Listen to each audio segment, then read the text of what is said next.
I'm with two niggas who clearly say they don't give a fuck about podcasting or the network. What irks me is I have yet to speak to Mal without Rory being present. He never returned any call or text. Somehow you've let this white boy get into your head and that's how you moving. Rory, during all of this sabotage, mutiny, coming around letting me and Corey know that Mal is rolling with him. Don't talk ownership to me. Just been a lot of nasty behind the scenes, slimy accusations of thievery. Everybody remembers episode 437 where Joe would fire Rory and Mal on air. Rory, you are in breach of your contract, and from this point forward, you are fired. But did you know there was a second episode that dropped that day? This is the breakdown of Clearing the Air, the forgotten Joe Budden podcast that quietly revealed everything about the split and changed the show forever. Now, this wasn't angry Joe. This was calm, calculated, almost corporate Joe. But he made one thing clear. He was done with the Rory and Mal era. Joe opens up about the real reasons the fallout happened and why it would shape how he ran the pod moving forward. Joe says things started breaking down when Rory and Mal began pocket watching. He's beefing about accounting for 3 years. There wasn't a dime coming in. Y'all was beefing about accounting. And Spotify came and y'all started beefing about accounting. Well, what the does it matter if you don't have final say in any of the accounting? He says this was something that happened throughout the time of the show. A lot of rebellion. That was the point, right? Like, where we were, it wasn't even a safe bet to bet on us anymore. Like, this is not going to work if nobody wants to do it. Like, if nobody wants to record content, then we can't bet on ourselves.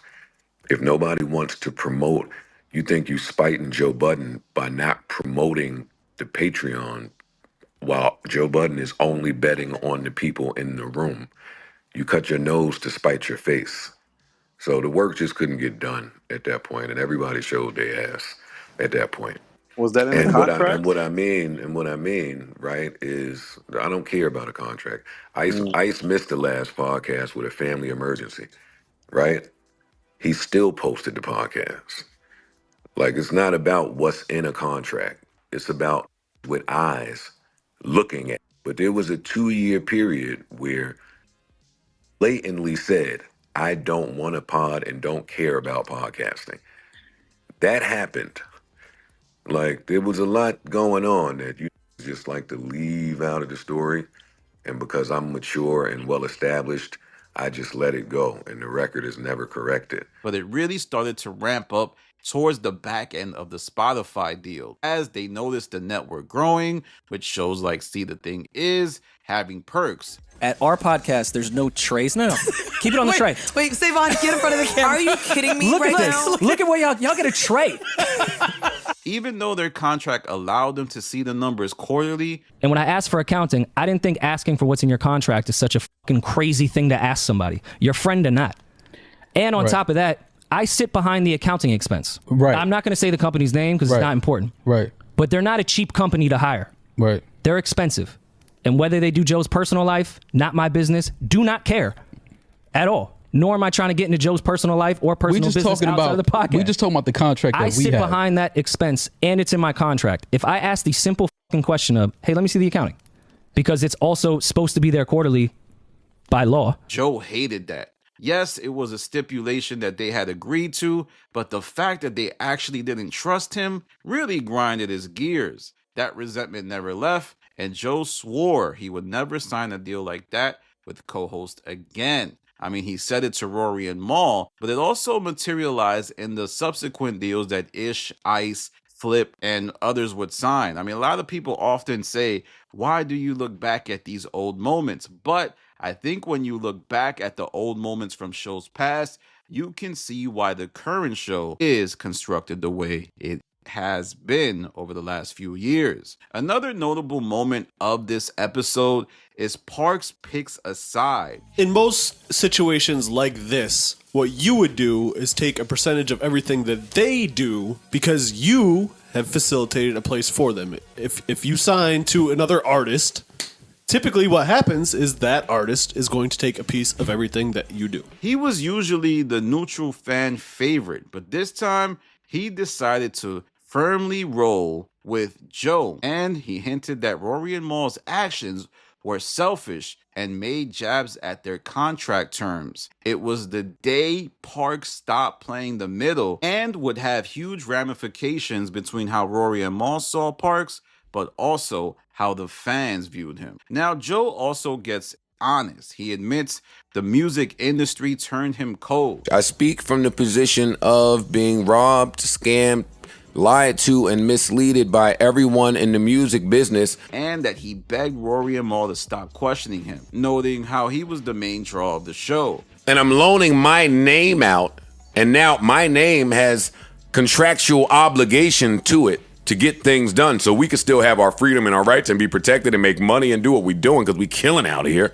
Prior to this, Joe was more so taking the stance of they were the friends who pod. They needed each other. But towards the end of the Spotify deal, I think Joe wanted to establish that he was the source of why the show was successful. Now, we have to zoom out because many feel that way, and I do think that Joe is the engine that makes it go. But there was a while where I think Joe's reputation was on the floor, and Rory and Mal helped reframe who Joe was. But towards the back end of the deal, you started to see more of a leverage play by Joe, and he establishes himself as the podfather. It kind of led to the marginalization of what Rory and Mal brought to the show. He was essentially saying, without me, this thing doesn't move, making it clear that the Joe Budden podcast was his empire and no longer a joint venture that the three parties helped establish. Now, this is also the entry of Corey. Corey is Joe's former manager who suddenly appears. Like, I've seen raises be given out because somebody felt like they wanted a raise. Now, they had fallen out when Joe decided to fire him because he wasn't making no money. He was broke as hell. When no money was coming in at episode 90, I came to Corey and I said, yo, dogs, I don't know what the you got planned, but I am not going to continue doing this for no money. And wanted to bring in Ian Schwartzman, who was brought to him by Parks. Now, Joe claims that he wasn't paying Corey at this time. Hey, they keep seeing Corey pop up. How do I know that they don't know that Corey ain't on the payroll? I don't know. They might think Corey's getting paid. But Corey sure knew a lot about the raises and the contracts. I would speculate that Rory and Mal might have thought Corey was secretly on the payroll and could explain some of the sketchy expenses that were popping up around this time. Sure, Rory and Mal had no say in how Joe executed the expenses,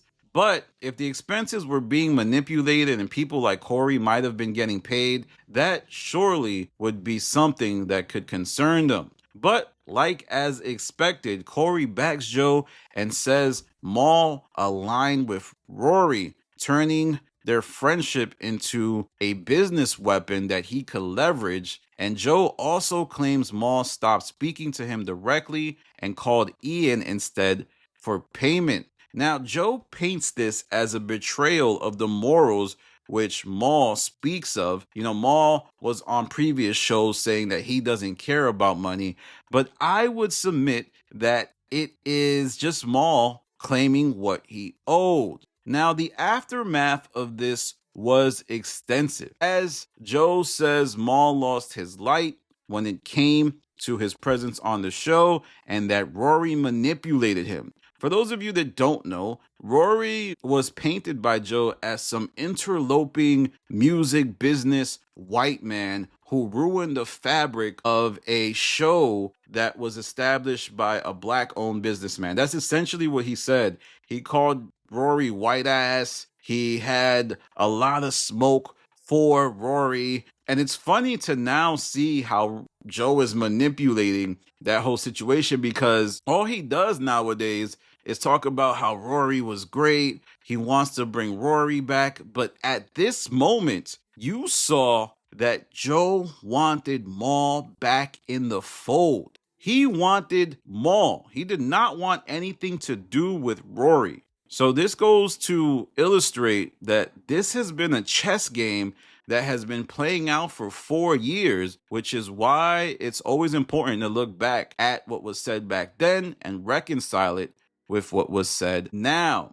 To end the show, Joe says that their request for accounting pushed him too far, and then Joe cuts ties. But that wasn't the end, as Rory and Mal would launch their own podcast and eventually respond in a 1 hour and a half rebuttal to what Joe said here. One of the biggest things that is important to note is that Rory and Mal aren't necessarily victims, as they would go on the offensive, with Rory revealing things like he once made $40,000 in 1 month from the Joe Budden podcast. But don't put something on my jacket when I was trying to put my money up, 40 grand a month that I was going to get to give back to y'all. That's not overworked and underpaid. Like me trying to go Like, people out of the forget- goodness of my heart to give y'all money. People forget and then this that is how part. y'all do it. Like it's just weird to me. People forget that part. Like, just go back and listen to the first video we recorded, bro. The Patreon money that I was trying to steal from Mal, I was trying to give to Savon. This was a big deal, as Rory, whether he meant to or not, would plant the seeds of discontent with the current version of the Joe Budden podcast. You know what this stupid how much money they got, nigga? Huh? You know what they doing? How much money they got? Because it's likely they haven't made anything close to $40,000 on the show. Now, I've often said that I believe they make $2,000 a week, which is $8,000. So they're either making $8,000 or less than $20,000, but they're not making $40,000. It would simply be not a profitable venture if every member of the show was making $40,000 a month. I'm talking about $500,000 a year. That's a cast that costs millions of dollars. And I believe Joe at one point said that the Spotify deal was about $2 million. So that just goes to show you the valuation that he might be putting on the current interpretation of the cast. Now, it's 25 years later, but along the way, there's been notable tension. There's been that moment that I mentioned with the $40,000 a month from Rory, but then the two would run into the club at the 40-40, and Rory would dismiss Joe. 40-40 last year. It was odd. It was odd. That's what I'll say. It was odd. So Everybody was there. Everybody from that podcast, almost. Everybody from my podcast, almost. A friend's holiday party. It was a great party. Rory did some stupid, goofy white boy. By then, Rory had to stick to whatever lie he came up with about the Robert Glasper. So he had to show out. So that was his time to show out, which looked weird because we were just at the Robert Glasper show. So that's when I removed myself. That was my last time speaking to Rory. I told him I'm never speaking to him again from that point. I was too doofy, too childish. Can't invest. So there was some type of standoff. It wasn't a standoff. I went over there and attempted to say hello. It looks weird. We're all together. We all have hung out numerous times. We all here. It looks weird if you don't say hello. I went over there. I said hello. He chose that time to attempt to make a thing. Now we fast forward to today, where Rory and Mal, well, they aren't exactly clean anymore, as they've had their own co-host drama, firing people like Carl, Eden. Did you quit or were you fired from New Rory and Mal? I was dropped, and that's the furthest I'll talk about that. Would I want to work with Rory and Mal right now? No. I'm past that time now. There's other things I got to do, you know. And much respect to all that whole team over there, but I just got other things to do, honestly. And Julian. I fully understand that people love Julian. That's why he was on the pod, because he was great. That's the decision. Not every decision has to be explained to everybody. If Julian wants to talk about it, he can talk about it, and I'm fine with it. Not everything is this salacious, crazy that y'all think it is. Sometimes things are just what they are, and they move the on. This would go to show that running a podcast business isn't that easy. As when Rory and Mal left, I would never have imagined that they would go through breakups that were just as tumultuous as what happened with them and Joe Budden. Now, I strongly urge all of you to go watch this episode, Clearing the Air, if you want to understand the future of the pod. It all starts right here. This was a notable moment, and it was key to understanding why Joe runs the show the way he does now. Future co-hosts of the Joe Budden podcast will never be able to question Joe about the accounting. They'll never be able to step to him. You got to go to Ian, big dog. And the efforts by Rory and Mal to sabotage Joe, though skillful,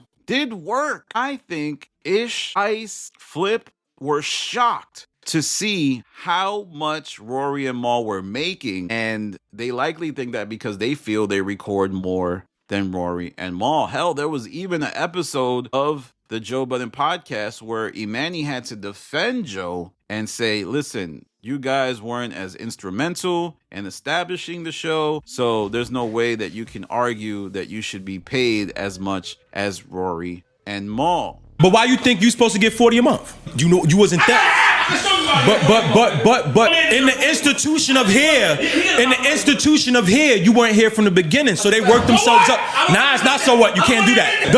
Earned they for it. But let me know what you think. I think that it's always fun to look back at this breakup because not only did this affect that podcast, but it impacted the whole industry because it was a commentary about how much people should get paid for entertainment. Me, myself, running my channel, I know I have to deal with a lot of people who feel like they should get paid for simply appearing with me on a podcast. And it's like, but you weren't getting paid anything anyway. Like, you were doing shows and there's not that much money coming in, yet you want to be paid like you're a member of the Breakfast Club. So go back, analyze this episode, because if you do, you will see great insights into the establishing of a new medium called podcasting. Podcasting is still relatively young. I mean, I think it really starts to take off around the time of Serial. That was the first major podcast that started to transcend, you know, kind of this niche. Podcasting was a niche at one point. Not too many people listened to it.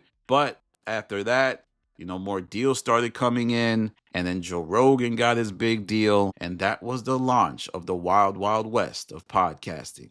With that said, make sure you tap in with me on Patreon. We got a lot of stuff going on there. Follow me on Instagram, The Stop TV. Follow me on Twitter, The Stop TV. This is Danny from The Stop. Peace. Before you do that, Danny, we got to cut a deal now. No, look. E-money! No. And before, no, I want